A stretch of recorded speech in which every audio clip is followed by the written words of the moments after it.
everybody. Happy Sunday, April the 1st of 2022. You did not see me yesterday because I was out of the country. I was in Belgium all week for work, which was also why I was so stressed and scrambling last week, trying to make progress on this, but also get ready for that trip because I couldn't work on anything on that Sunday either. So had a great trip, learned a lot actually about different construction techniques for roofs, and now I'm back. So got a little bit done. Not a little bit, I'm proud. I got a lot done. All the sheathing on the walls is complete. The air barrier is complete, or it's really more of a weather barrier. Um, I did start to put some sheathing on the roof. You can see that one piece, mainly because I wanted a little bit of shade. It's been really windy here. I did put on sunscreen, but I think I'm getting more windburn than anything else. But I think it was jet lag. I did make one miscut, which you guys know plywood is very expensive, so this is not the time. Look at Zeus. He really wants his belly rubbed. This is not the time to be making mistakes. So also maybe a good reason why I should take a break. So I did make a miscut on that. I actually made one other miscut, but it was not a big deal because I could reuse that piece as my last piece of sheathing. So no issues there. The next thing you see, these are the doors, or at least the underlying portion of the doors. They will have a trim that makes them stronger, and then of course we attach everything to, like the hardware. So it's kind of go time for making a design decision. Is it going to be kind of that diamond pattern, or is it going to be more of a craftsman style?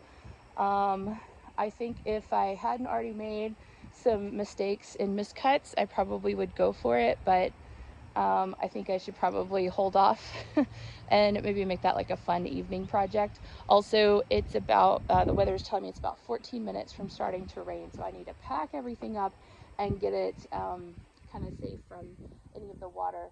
And in all honesty, probably good I didn't finish the roof because so much junk has blown in here from all of the reproductive parts from the pecan trees and other trees around here over the week. Probably good to get some of that kind of stuff just blown out one last time.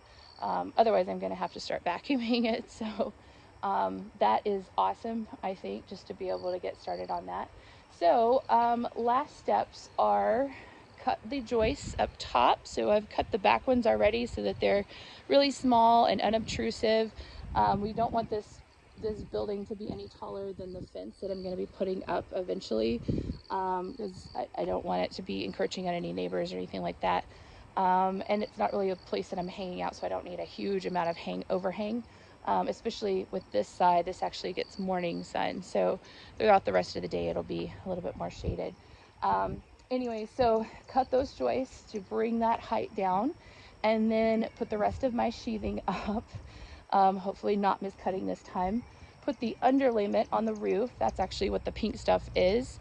But again, I just had so much extra, I figured I'd go ahead and put it elsewhere as well.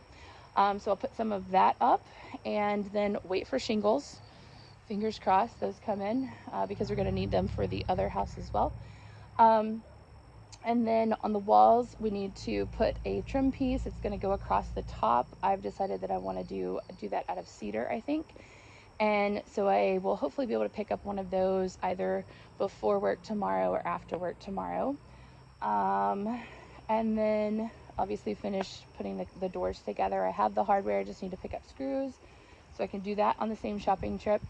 And then I can put up all of my fake battens. Those are sitting right there because I'll be able to measure and cut everything precisely, and make a decision about my ramp to get in. So I've already dug out a little bit to be able to get up and into the shed, but I need to decide whether I want that ramp to be kind of just where the doors are, or extend all the way across, maybe put some cute pots or whatever I want to do there. So a couple more design decisions.